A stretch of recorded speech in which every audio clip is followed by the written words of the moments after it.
మార్కెట్లో నెయ్యి ఎంత ఉంది చూడండి, వీళ్ళంట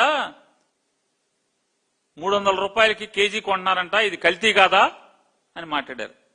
నేను అడుగుతున్నా, మీరుండగా 273 రూపాయలకి 264 రూపాయలకి కేజీని ఎలా కొన్నారు 2014-19లో? 2000 మార్చి 16, ఇది ప్రీమియర్ డైరీ చరిత్ర, ప్రీమియర్ అగ్రో డైరీ. ఇది ఎందుకు చెప్తున్నానంటే 2014 నుంచి 19 దాకా ఈ ప్రీమియర్ అగ్రో ఫుడ్స్ అనేటువంటి ఒక డైరీ సిఎఫ్టిఆర్ఐ రిపోర్ట్ లో కల్తీ ఉంది అని చెప్పని సిబిఐ వాళ్ళు చెప్తున్నటువంటి రిపోర్టుల ప్రకారం ఏదైతే నిబద్ధత లేదు ఈవోకి చైర్మన్ కి అని మీరు మాట్లాడుతున్నారో, మీకున్న నిబద్ధత మేరకు 2025 జనవరి వరకు ఈ ప్రీమియర్ డైరీ దగ్గర నెయ్యి కొన్నటువంటి మీరు, అందుకోసం ఈ ప్రీమియర్ డైరీ గురించి చెప్తున్నారు. 2014 నుంచి 19 దాకా మీ ఏలుబడిలో తిరుమల తిరుపతి శ్రీ వెంకటేశ్వర స్వామి లడ్డూ ప్రసాదానికి కావలసినటువంటి అవసరమైన నెయ్యిలో 90% నెయ్యిని ప్రీమియర్ డైరీ సప్లై చేసింది. 90% నెయ్యిని 2016లో 332 రూపాయల కేజీ, సెప్టెంబర్ మార్చి 2016, సెప్టెంబర్ 2016 364 రూపాయలకి, ఏప్రిల్ 2017 411 రూపాయలు, అక్టోబర్ 2017 378, జనవరి 2018 320, జూన్ 2018 321 ఈ ప్రీమియర్ డైరీ సప్లై చేసింది. మరి ఇది నెయ్యా కల్తీనా? మీరు చెప్పండి. మీ లాజిక్ వద్దాం. మీ లాజిక్ వచ్చి వాళ్ళ 600 చిల్లరకు కొంటున్నారు కదా, మీరు ఎక్కువ పెట్టుకుంటేనే కల్తీ లేనిదని చెప్పని లాజిక్ చెప్పి, మరి మీ ఏలుబడిలో మరి కొన్నటువంటి ఈ నెయ్యి కల్తీదా మంచిదా ఏంటిది? ఇది ఆశీష్ గుప్తా, రేణు గుప్తా అళ్ళేనండి. చంద్రబాబు నాయుడు గారు మీ ఏలుబడిలో 2014 నుంచి 19 దాకా తిరుమల తిరుపతి దేవస్థానానికి కావలసినటువంటి అవసరమైనటువంటి వాడినటువంటి 90% నెయ్యి సప్లై చేసినటువంటి ప్రీమియర్ డైరీ, ఆ డైరీ ఓనర్లు ఇద్దరు కూడా ఆశీష్ గుప్తా, రేణు గుప్తా. వాళ్ళకి హెరిటేజ్ కంపెనీలో వాటాలు ఉన్నాయి అంటున్నారు, నిజమా కాదా? స్టేట్మెంట్ ఇవ్వగలరా అంటున్నా. Premier Dairy, Alpha Dairy, CFTRI report లో ఉన్నటువంటి ప్రీమియర్ డైరీ, ఆల్ఫా డైరీ, ఈ రెండు లంబు జంబు కాదా? అవునా చెప్పండి. ఈ రెండు లంబు జంబు డైరీలే కాదా? ఈ రెండు మీరు వచ్చాక కూడా సప్లై చేశారు కదా.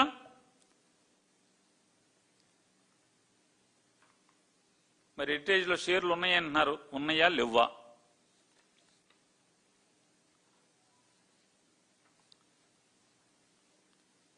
ఇంకొకటి కూడా ఈ మధ్యకాలంలో పేపర్లో, టీవీల్లో, బాగా సోషల్ మీడియాలో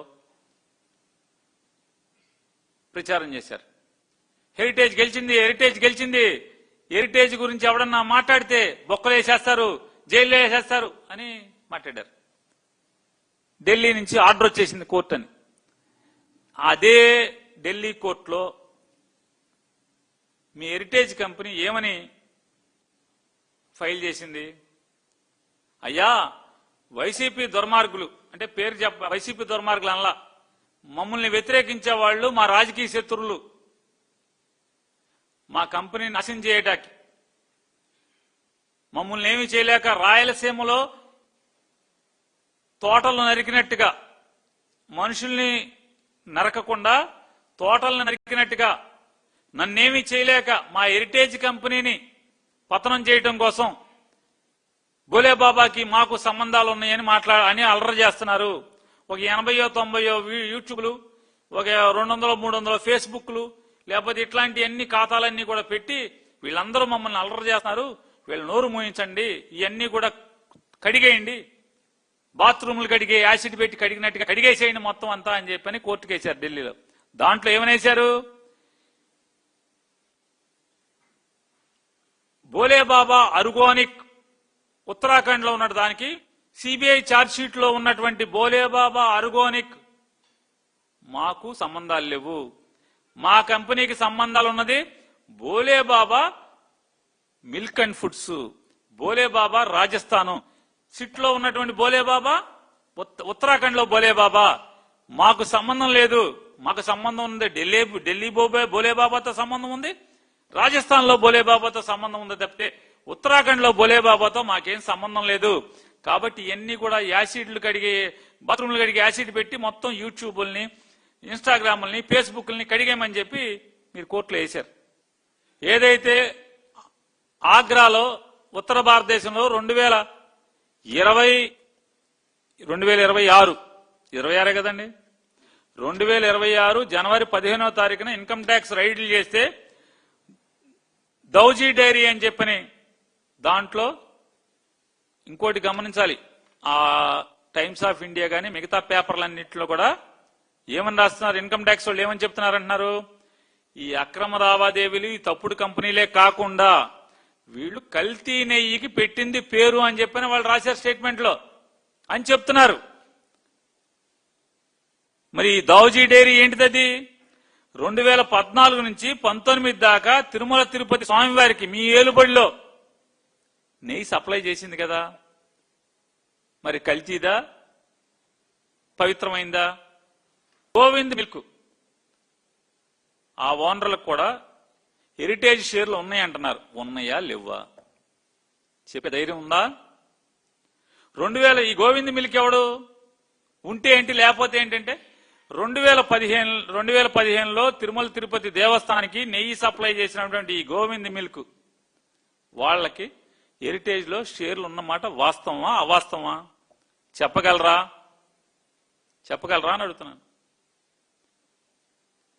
బోలేబాబా మిల్క్ ఫుడ్ అనేటువంటి ధోల్పూర్ బోలేబాబా మీరు అన్నారు కదా, ధోల్పూర్ బోలేబాబాకి మాకు సంబంధాలు ఉన్నాయని కోర్టులు వేశారని చెప్తున్నారు కదా. దాంట్లో 105 కోట్ల రూపాయల పెట్టుబడి పెట్టిన వాళ్ళు ఎవరు? Nirmal impex, TNG infra, speed well, ఈ ఫైనాన్స్ కంపెనీలు, ఈ మూడు కలిసి 105 కోట్లు పెట్టుబడి పెట్టినాయి. ఈ నిర్మల్ ఇంపెక్స్, టీఎన్జీ ఇన్ఫ్రా రెండు ఒకే ఓనరు. పాల మాఫియా వాళ్ళు చెప్పేది ఏంటంటే నిర్మల్ ఇంపెక్స్, టీఎన్జీ ఇన్ఫ్రాలో హెరిటేజ్ కంపెనీ ఫండింగ్ ఉంది అని చెప్తున్నారు. అంటే దాని అర్థం ఏంటి? గిరగిర ఎక్కడికి వెళ్ళినా మన తీగలే తగులుతున్నాయని చెప్తున్నారు. TNG infra owner, premier dairy owner ఒకడా కాదా? చెప్పండి సార్, చెప్పండి. దీని వెనకాల మొత్తం లింకుల్లో మన కంపెనీ ఉందా లేదా? అందరూ దొంగల ముఠా అవునా కాదా?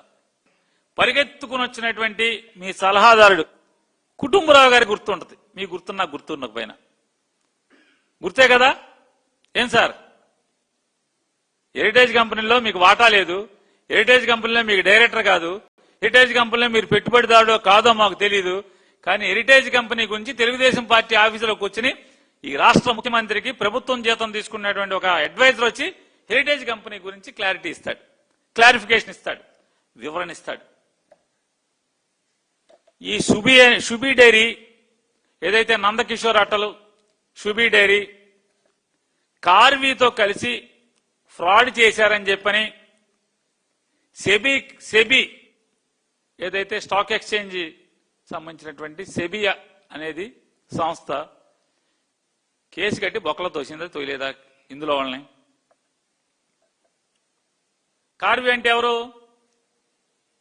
కార్వీలో కే అంటే కుటుంబరావు గారు అంటున్నారు, ఏ అంటే అజయ్ అంటున్నారు, ఆర్ అంటే ఆర్కే అంటున్నారు, వి అంటే వరదరాజులు అంటున్నారు, వై అంటే యుగంధర్ అంటున్నారు. వీళ్ళెవ్వరికి సంబంధం లేకుండా పార్థసారథి అనేవాడిని ఎవడనో బలిపరిశం చేసి ఎత్తి బొక్కలో వేయించారు అని చెప్పని పార్థసారథి గారు చుట్టాలు మాట్లాడుతున్నారు. చంద్రబాబు నాయుడు వెనకున్నాడండి, ఏం చేయగలమండి, మమ్మల్ని మావోడిని మా చుట్టాన్ని లోపలేశారండి అని చెప్పి వాళ్ళ చుట్టాలు మాట్లాడుతున్నారని చెప్తున్నారు. మరి సెబీని ఫ్రాడ్ చేసినటువంటి ఈ షుబీ, కార్వి వీళ్ళందరూ ఎక్కడున్నారు? ఇప్పుడు మీతోనే ఉన్నారు కదా, మీ సంబంధాల్లో ఉన్నారు కదా. ఆ వెళ్ళేటువంటి ఆర్టీసీ బస్ టికెట్ల మీద పవిత్ర జెరూసలేం యాత్ర అని టికెట్ వెనకాల ముద్రించారని చెప్పి మీరు మాట్లాడారు. అసలు ఆర్టీసీ బస్సులకి ప్రతి ఆర్టీసీ బస్సు టికెట్ వెనకాల మైనార్టీ వెల్ఫేర్ సంబంధించిన స్పాన్సర్ చేసేటువంటి ప్రభుత్వ ప్రోగ్రామ్స్ ని ప్రింట్ చేయాలి అని చెప్పని జీవో ఇచ్చినోడు ఎవడాడు? యదవనాలా మంచోడు అనాలా? ఆ జీవో చూపించండి ఒకసారి, ఆ జీవో చూపించండి.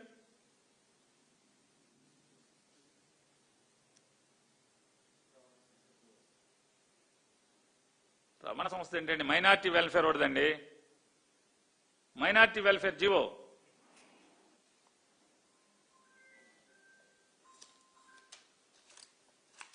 మైనార్టీ వెల్ఫేర్ చంద్రబాబు నాయుడు గారి ప్రభుత్వం ఉండగా ఆర్టీసీ బస్సు టికెట్ల వెనకాల మైనార్టీ వెల్ఫేర్ స్పాన్సర్డ్ ప్రోగ్రామ్స్ అన్ని కూడా ఈ ప్రోగ్రాం ఎవరిది? ఇది నారా చంద్రబాబు నాయుడు గారు 2014 నుంచి 19 దాకా పవిత్ర జెరూసలేం యాత్ర, పవిత్ర మక్కా యాత్ర అని చెప్పని ప్రభుత్వం స్పాన్సర్ చేస్తున్న పథకాలని చెప్పని టికెట్ మీద వెనకాల ముద్ర చేయమని మైనార్టీ వెల్ఫేర్ డిపార్ట్మెంట్ ఆర్టీసీకి పబ్లిసిటీ చేయమని చెప్పని, ప్రింట్ చేయమని చెప్పని జీవో ఇచ్చింది.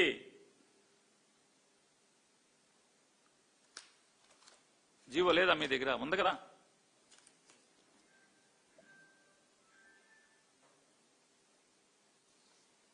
ఇస్తే ఏం జరిగింది?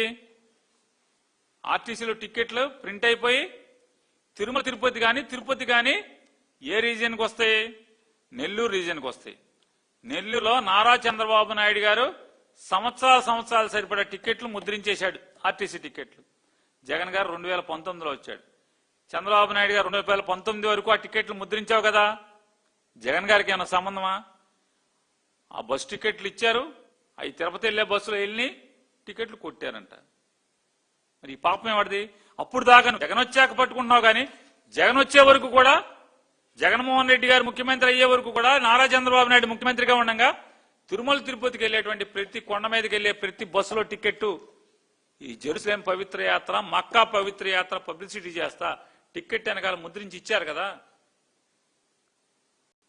ఎవడ పాపాత్ముడు అని అడుగుతున్నా. చంద్రబాబు నాయుడు గారు చెప్పండి, నువ్వా పాపాత్ముడు జగన్మోహన్ రెడ్డి గారా? హైందవ మతాన్ని కళంకితం చేసినాడు, కొండ మీద అన్యమత ప్రచారానికి నాంది పలికినాడు, కొనసాగించినాడు మీరు కదా నడుతున్న ఆర్టీసీ టికెట్ల పేరు మీద.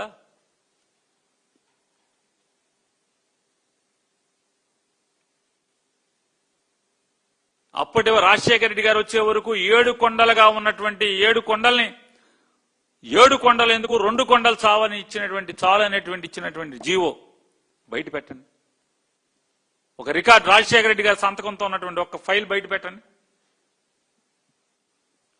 చంద్రబాబు నాయుడు గారు పాపమయ్యా, మీరుండగా 2 కొండలు అనేది ఉంది జీవో.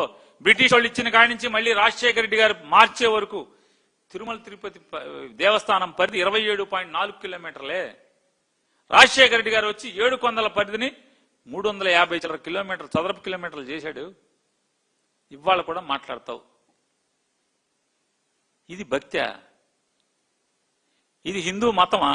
హిందూ సాంప్రదాయమా? ఇంత పచ్చిగా మతాన్ని రాజకీయం కోసం వాడుకోవటం అనేది